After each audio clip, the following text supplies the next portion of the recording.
Bonjour Denis Richer, tu es spécialiste en micronutrition, on appelle ça aussi médecine fonctionnelle et nutritionnelle, physiologiste, tu donnes des cours, des formations universitaires et surtout comme tu es un grand sportif, tu t'es très intéressé au sport et justement qu'est-ce qui peut créer des problèmes quand on est sportif, surtout de haut niveau.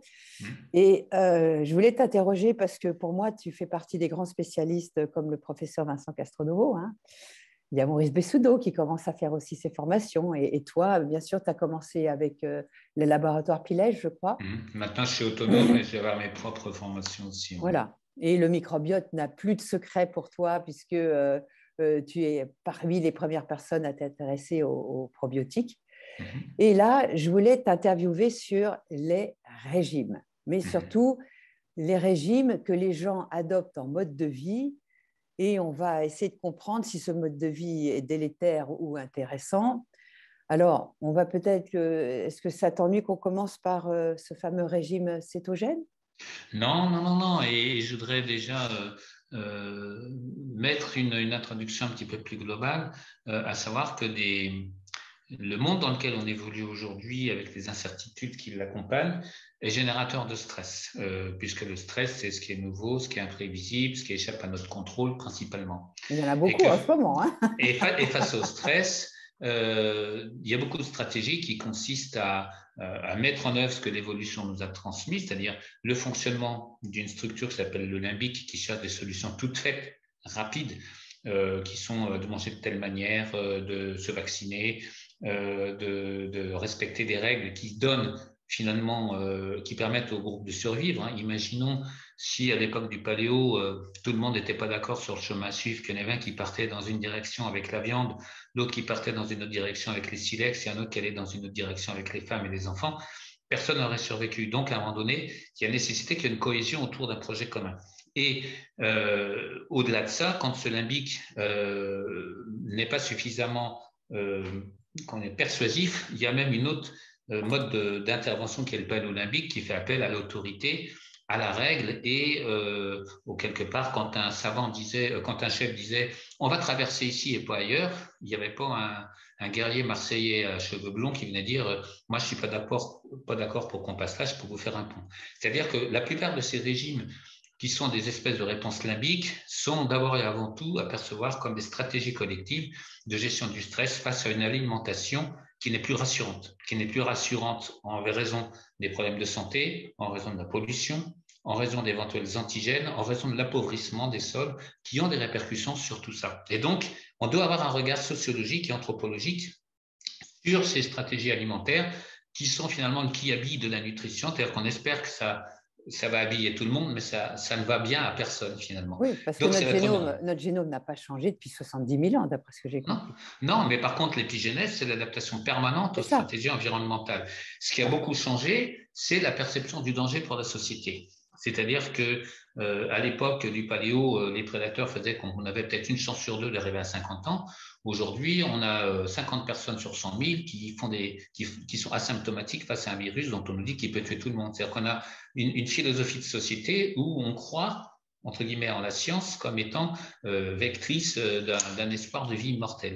Et donc, en même temps, avec toutes les contraintes économiques qui sont liées à l'industrie agroalimentaire, il y a des peurs qui apparaissent. Et le régime cétogène, c'est un des modèles parmi les autres. Alors, évidemment, on argue du fait qu'au niveau de l'évolution, on a été adapté à pouvoir se passer de longues périodes de prise alimentaire et que le jeûne contribue à la formation de certaines molécules qu'on appelle les corps cétoniques, qui sont libérées à partir des graisses et qui permettent de participer à un phénomène qui s'appelle la néoglucogénèse. Ça permet Alors, de fabriquer... explique quand même ce que c'est que le régime cétogène, parce que tout le monde ne le sait pas. Le régime cétogène, donc c'est un régime qui a pour but de diminuer au maximum la consommation d'aliments qui contiennent des glucides, c'est-à-dire les céréales, le pain, les fruits, et de rester focalisé sur les oléagineux, les légumes, les viandes. Les céréales, le pain, les fruits et le sucre, parce que le sucre est un produit industriel que les gens utilisent beaucoup. Et en fait, le seul sucre qui existait à l'époque du paléo, mais qui est écarté aussi dans le régime paléo, c'est le miel. Donc, c'est une alimentation qui vise à optimiser la capacité à utiliser ces graisses ou certains dérivés de ces graisses pour maintenir la glycémie, ça c'est notre organisme est capable de faire ça, mais aussi pour faire face à nos besoins énergétiques. Alors il est apparu que des régimes cétogènes menés sur une période assez longue sembleraient favoriser certains processus dans l'expression de nos gènes qui pourraient être bénéfiques pour la santé. Les sportifs ont beaucoup travaillé là-dessus, sur des stratégies d'entraînement à basse intensité avec des apports glucidiques faibles. Comme toutes les approches un peu alternatives, quand on regarde avec du recul, ça n'amène pas de gains significatifs. Par contre, ça a des répercussions importantes. Alors, derrière le régime cétogène, la philosophie qui émerge, c'est surtout le sucre est dangereux.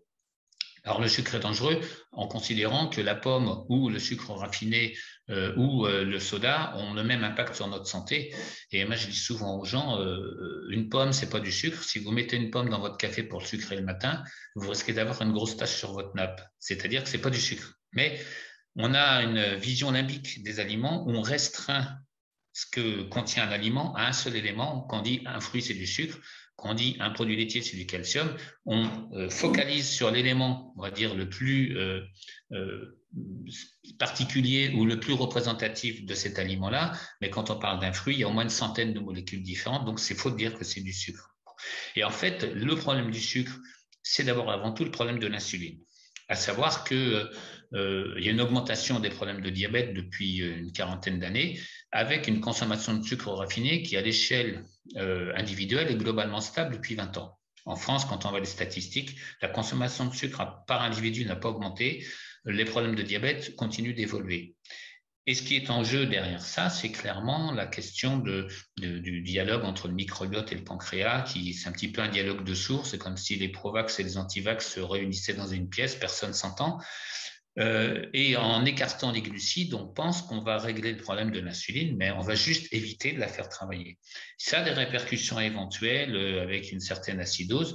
Et surtout, ça a été présenté comme une stratégie miracle pour la perte de poids. Et ça, c'est l'acquis des années 70 avec le docteur Atkins, qui avait son régime à l'époque, qui était le premier à travailler là-dessus. Ce régime avait des répercussions cardiovasculaires parce qu'il n'y avait pas de discernement dans les choix des graisses qui étaient consommées. Ça a été édulcoré après avec les régimes protéinés, régimes en sachet ou autres. Ça a été remis au goût du jour en faisant une variante un petit peu crétoise, en insistant sur les oméga 3. Mais la vraie question qui se pose, c'est est-ce que philosophiquement, les gens sont prêts à entendre que les glucides, ce n'est pas des toxiques? Pour une raison très simple, c'est que si on avale des pesticides, on ne sait pas les dégrader. Si on avale du glucose, on a la glycolyse. C'est-à-dire que l'évolution nous a doté aussi d'un métabolisme qui nous rend capable d'utiliser le glucose. Donc, ce n'est pas le glucose le problème, c'est le glucose en quantité excessive dans un contexte où on bouge moins et de glucose en quantité optimale quand on a une insuline qui déconne. Et dans ces conditions-là… Ce que j'aimerais, c'est que tu fasses un petit rappel, parce que les gens, dans le mot sucre, ils ne savent pas distinguer le saccharose, le fructose, le glucose, etc.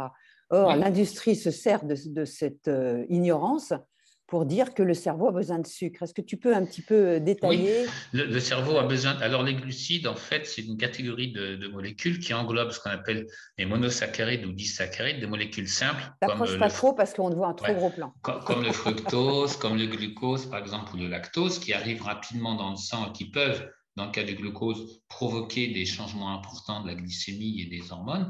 Et puis, on a des molécules de taille plus longue, issues de l'amidon, donc on trouve dans les légumes, dans les céréales, surtout dans les légumes secs, et dont la mise à disposition du glucose est un petit peu plus lente, puisqu'on doit passer par les enzymes digestives, il y a des phénomènes d'assimilation. Et longtemps, donc, on a fait un distinguo entre sucre rapide, sucre lent ou index glycémique, qui était un critère qui rendait compte de la vitesse à laquelle la glycémie pouvait augmenter quand on consommait isolément un des aliments en question. Mais ces repères-là ont complètement volé en éclats parce que, à l'origine, dans les années 80, quand on a défini l'index glycémique, on mesurait ce qui se passait chez des gens qui avaient un fonctionnement métabolique normal. Et à partir du moment où on libère trop d'insuline dès qu'on consomme des glucides sous quelque forme que ce soit, la réponse qui en résulte est une réponse qui est défavorable.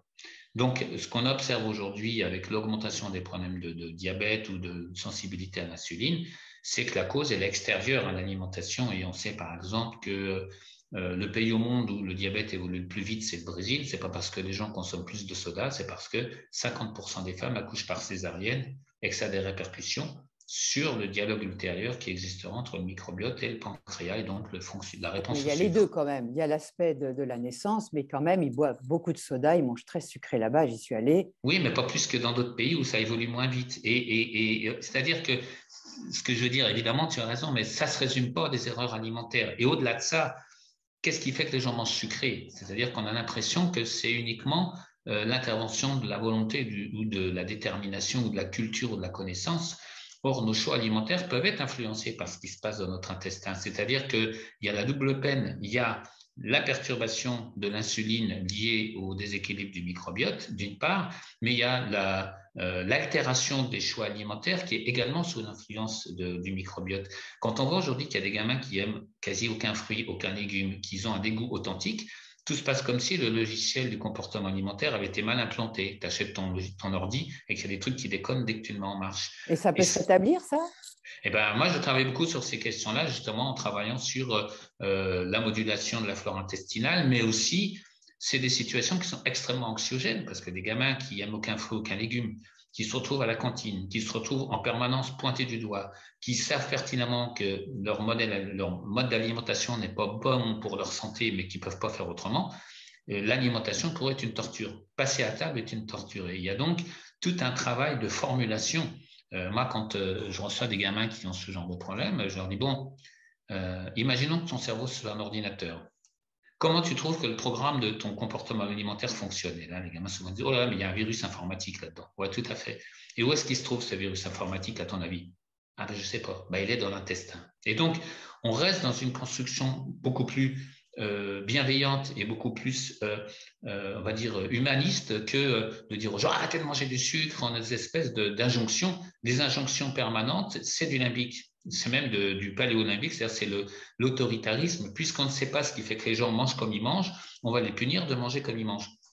Mais on arrive à taxer les produits sucrés. Et ce n'est pas le sujet. C'est-à-dire que si tout fonctionne bien, si l'intestin fonctionne bien, si le cerveau fonctionne bien, il se passe ce qu'on observe à Okinawa, c'est que les gens, ils n'ont aucune appétence particulière pour aller vers du sucre. C'est-à-dire que l'appétence pour le sucre, on dit souvent qu'elle est innée chez l'enfant, mais le fait de déraper et de devenir surconsommateur de sucre, c'est que dès qu'on commence à partir dans cette direction-là, parce qu'il y a des équilibres au niveau de nos neurotransmetteurs, on va basculer dans une forme d'addiction. C'est-à-dire qu'on confond addiction au sucre et sucre. Alors moi, c'était mon cas. C'était mon cas. Ouais. Je suis née par césarienne. Je n'adorais que le sucré, le lait concentré sucré, etc. Ouais.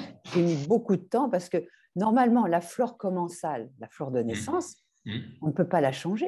Non, mais c'est des proportions. Tu sais par exemple que si tu avales un verre de jus de grenade ou un verre de vin rouge par jour, il y a certaines populations de bifidobactéries qui voient leur taille être multipliée par 10. Et toutes les fonctions qui en dépendent vont être modifiées. C'est-à-dire qu'on ne peut pas modifier la nature des familles qui sont présentes. Par contre, les activités peuvent changer. Je vais faire une analogie. Imagine un village de province où on a fermé le bureau de poste, on a fermé l'épicerie, on a fermé la boucherie, on a fermé la boulangerie. Et puis, il y a quelqu'un qui vient, qui dit, voilà, moi je repeuple le village, je vais faire tout en même temps. Il ne va pas y avoir 5 personnes qui viennent faire 5 fonctions, mais on va avoir une personne qui va assurer plus ou moins bien les fonctions qui avaient disparu. Et c'est ça qu'il faut aller chercher, c'est-à-dire que dans un environnement bactérien qui a été appauvri, certaines bactéries, notamment issues des bifidobactéries, des lactobacilles, sont capables d'être un petit peu des acteurs polymorphes qui vont venir, tant bien que mal, tenter de restaurer des fonctions qui ont été affectées. Et c'est là l'intérêt des prébiotiques. Et c'est effectivement dans ce contexte... Et des probiotiques, parce que moi, je prends des probiotiques tous les jours. Oui, les probiotiques ne repeuplent pas l'intestin. Ils occupent le terrain, c'est tout. Mais ils envoient des fonctions, ils envoient des informations.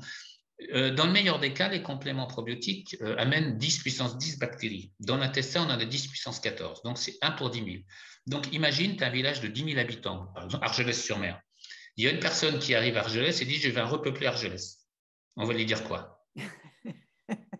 Donc, les probiotiques ne repeuplent pas l'intestin. Par contre, si cette personne arrive en distribuant des informations à la police municipale ou à la mairie, il amène des informations qui vont changer le fonctionnement de la commune. C'est-à-dire que le probiotique est choisi en fonction de sa capacité à apporter des informations au système immunitaire ou à l'expression des gènes. Et en ce sens, comme dans le cas de Gasseri, par exemple, on peut avoir un effet sur l'insuline parce qu'il va communiquer avec des cellules endocrines, c'est-à-dire des cellules productrices d'hormones qui sont localisées dans l'intestin.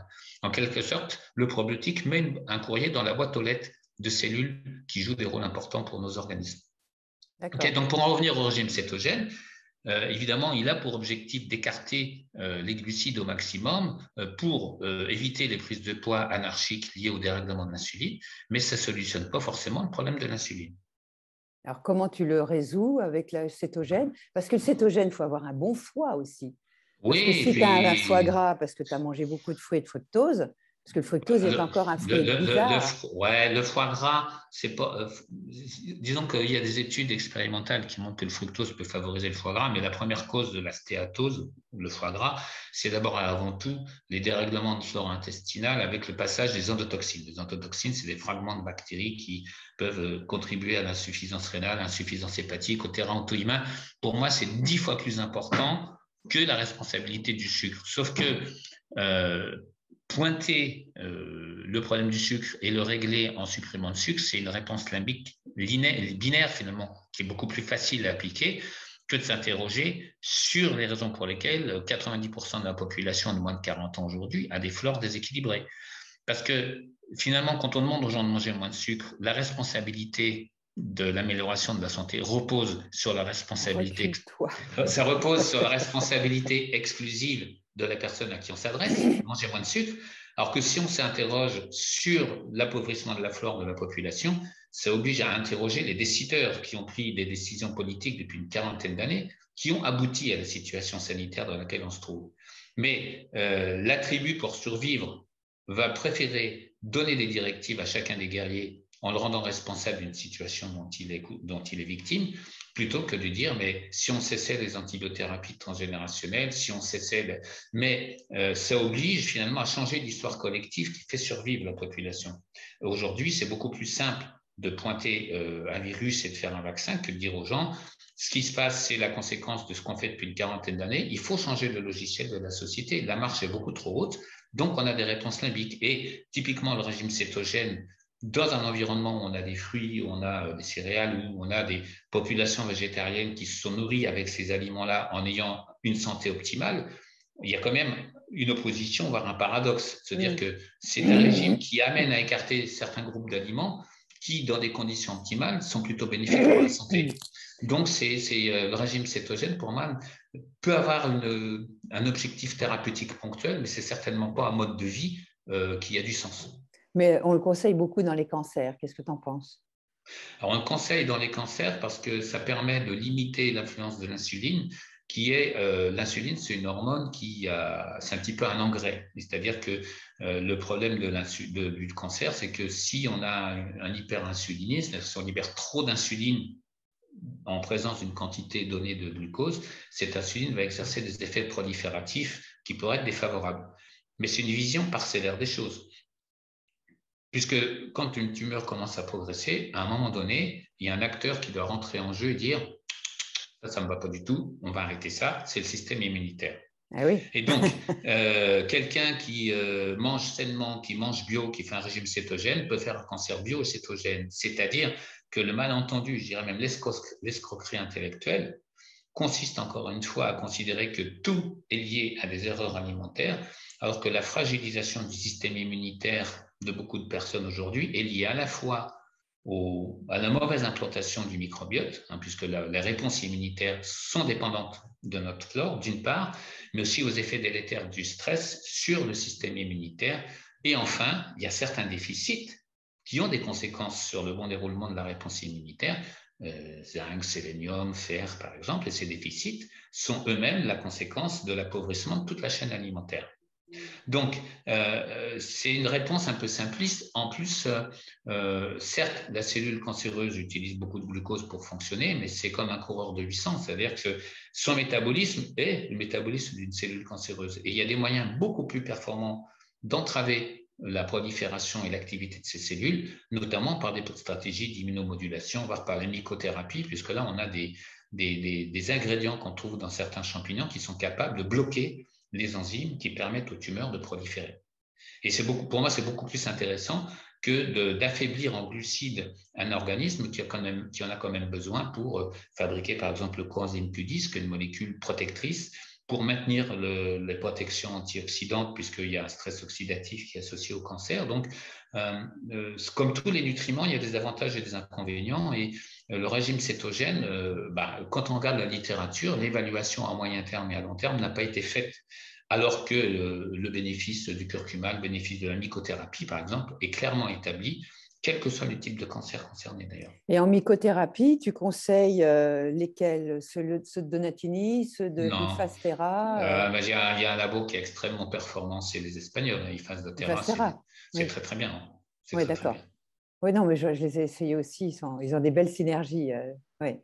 Et on conseille aussi le régime cétogène dans les cas d'autisme ou les cas de problèmes cérébraux, d'Alzheimer et compagnie. Qu'est-ce que tu en penses? Alors, l'Alzheimer, on parle souvent d'une forme de diabète de type 3 pour Oui, décrire c'est cette ça. pathologie, parce qu'il y a encore une anomalie liée à l'utilisation des glucides, mais c'est en lien à un tableau beaucoup plus complexe où, pour avoir bien étudié le sujet des maladies neurodégénératives, biologie à l'appui, on trouve souvent la présence des endotoxines dont je parlais tout à l'heure, des problèmes d'insuline qui en découlent et cette action inappropriée de l'insuline, notamment au niveau des neurones, favorise le démarrage d'un processus qui s'appelle la glycation, qui est une espèce de caramélisation des cellules, et les neurones se dégradent les uns les autres, un peu comme des dominos qui se feraient tomber l'un à la suite de l'autre. C'est-à-dire que quand le phénomène commence, il se propage très très vite. Et effectivement, comme ça met en jeu les glucides, on pense que c'est nécessaire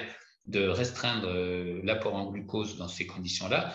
On oublie juste une chose importante, c'est qu'on a quand même besoin de 4 à 5 grammes de glucose par heure pour faire fonctionner nos neurones. Et qu'il y a des stratégies beaucoup plus performantes concernant l'évolution de ces pathologies, notamment, encore une fois, sur la modulation immunitaire. Il y a des travaux qui suggèrent des liens entre dysbiose au sens large et Alzheimer. C'est parce qu'en fait, les acteurs de la réponse immunitaire, donc les messagers du système immunitaire qu'on appelle les cytokines, sont capables à la fois de travailler directement à l'égal des neurotransmetteurs, mais sont aussi capables de déclencher des réactions destructrices à l'encontre de certains neurones. Donc, l'équilibre immunitaire joue un rôle crucial. On sait par exemple, j'en parlais dans mon dernier livre, que certaines infections qui surviennent sur le premier mois de grossesse augmentent ultérieurement le risque de schizophrénie chez l'enfant lorsqu'il aura atteint l'âge adulte. C'est-à-dire que le processus immunitaire, le logiciel immunitaire qui est déclenché à ce moment-là peut persister à distance. Pour comprendre, Marion, ce qui se passe quand on a réagi à un élément antigénique, c'est comme s'il y avait un pyromane qui mettait le feu dans la forêt. L'incendie ne s'arrête pas quand il s'en va. C'est-à-dire qu'à partir du moment où il y a une réponse qui est enclenchée sur un terrain qui est déséquilibré, le système immunitaire auto-entretient une réponse qui peut être destructrice. Et le glucose qui est là va servir un petit peu d'huile qu'on va mettre sur le feu. Ça va accentuer ou amplifier ou accélérer le processus, mais ce n'est pas lui qui en est à l'origine. C'est drôle parce que j'ai fait mon terrain génétique chez Nordic Genex, je ne sais pas si tu les connais, Ouais. les Finlandais, et donc j'ai tout mon génome. Et je me suis aperçue quand même, parce que je suis une chercheuse comme toi, que j'avais adopté le mode de vie pour ne pas mettre le feu justement à cette inflammation, parce que j'ai un foie qui ne détoxifie aucun xénobiotique, médicament, etc. Je pourrais être diabétique. Quand j'ai commencé la micronutrition il y a 5 ans, j'étais déjà en résistance à l'insuline. Et en changeant mon mode de vie, j'ai remis les marqueurs, j'ai enlevé la petite étincelle qui aurait pu faire flamber mon organisme. Parce que les gens, il faudrait peut-être que tu expliques un petit peu cette histoire de génétique où comment se fait-il, on a tous des gènes sales et des gènes protecteurs qu'on ne connaissait pas avant, qu'on commence à connaître maintenant. C'est pour ça qu'il y en a qui peuvent fumer comme des pompiers, il ne se passera pas grand-chose pour eux parce qu'ils ont des gènes protecteurs. Et un autre, il suffit qu'il respire dans une pièce un peu de fumée et il peut basculer vers la superoxydation et la maladie. Est-ce que tu peux un petit peu Oui, en fait, expliquer voilà. cette histoire de gènes parce que les gens ne comprennent pas trop et Voilà, tout à sans fait. rentrer dans des détails saoulants, Bon, alors, ne te rapproche pas trop. Oui. on a un grand nombre de gènes dans notre organisme et en fait, 22 000, c'est ça? voilà, on pourrait imaginer que c'est des ouvrages dans une bibliothèque internationale. En fait, au cours de notre vie, on va exprimer simplement 2% de ces gènes. Donc, c'est comme si, au cœur de cette bibliothèque, on ne sélectionnait que les ouvrages écrits en français. Mais on ne va pas tous les lire en même temps, au même moment de notre vie, c'est-à-dire qu'en plus, il y a des séquences durant lesquelles on va lire certains ouvrages plutôt que d'autres, et il y en a certains qu'on ne lira jamais parce qu'ils sont trop simples ou trop compliqués. Donc, ça nous renvoie plus qu'à la notion de génétique, à la notion d'épigénétique, c'est-à-dire qu'il y a certains gènes qui doivent s'exprimer à certains moments selon une certaine séquence, une certaine partition, et dès lors qu'ils ne s'expriment pas au bon moment, qu'ils s'expriment trop ou qu'ils ne s'expriment pas assez, en l'occurrence sous l'influence souvent de facteurs extérieurs qui peuvent être des polluants, qui peuvent être l'alimentation, qui peut être le stress, qui peut être des agents infectieux ou qui peut être l'influence du microbiote, alors on va se retrouver à se réveiller avec un livre en croate ou une bande dessinée en japonais sur sa table de chevet. C'est qu'il va y avoir des anomalies dans l'épigénèse qui vont être susceptibles de conduire à des pathologies. Mais le gène, tel qu'on voyait les choses jusqu'en 2004, tu faisais référence à ces Finlandais, mais il y avait aussi des travaux qui avaient été menés par Elena Baranova qui, en gros, nous indiquait de quand on allait mourir sur la base d'un programme génétique.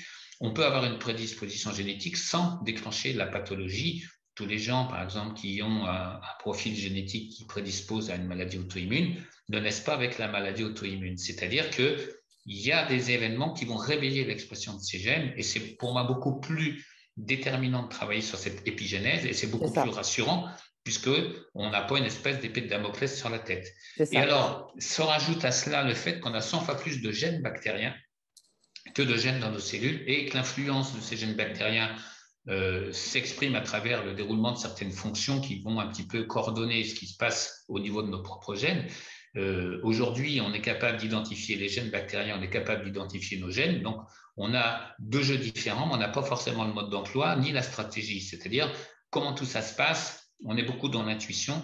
Ce qui est certain, c'est que le manque de diversité de notre microbiote et les impacts environnementaux liés à l'alimentation, au stress et à la pollution nous amènent à multiplier les fausses notes et à favoriser la survenue des pathologies chez un nombre de personnes croissant et à un âge de plus en plus jeune.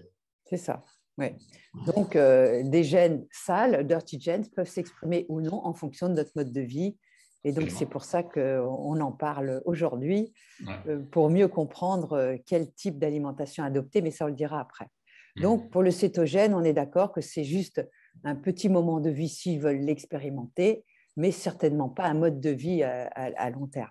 Non, non, non. Et l'argument du paléo, qui était la période où ce régime s'appliquait, est un argument qui est un petit peu spécieux, puisque je dis souvent, on sait très bien que c'est à l'époque du paléo qu'il y a les plus grands artistes, les plus grands auteurs, les plus grands peintres, les plus grands musiciens et les plus grands scientifiques. Ah non. Bon, en tout cas, merci beaucoup de tous ces éclaircissements et on t'invitera certainement au Télégraphe et on fera un podcast avec toi sur ce bouquin et tout ce que tu peux nous dire sur l'interaction entre le microbiote finalement intestinal et le microbiote là-haut. Tout à fait. Pour essayer au moins de vivre une vie qu'on aime avec de la vitalité. Voilà. Hein. Jusqu'à 110 ans. Ouais. Manger pour vivre et non pas vivre pour manger. Ouais. Très bien. Merci Marion. Merci beaucoup.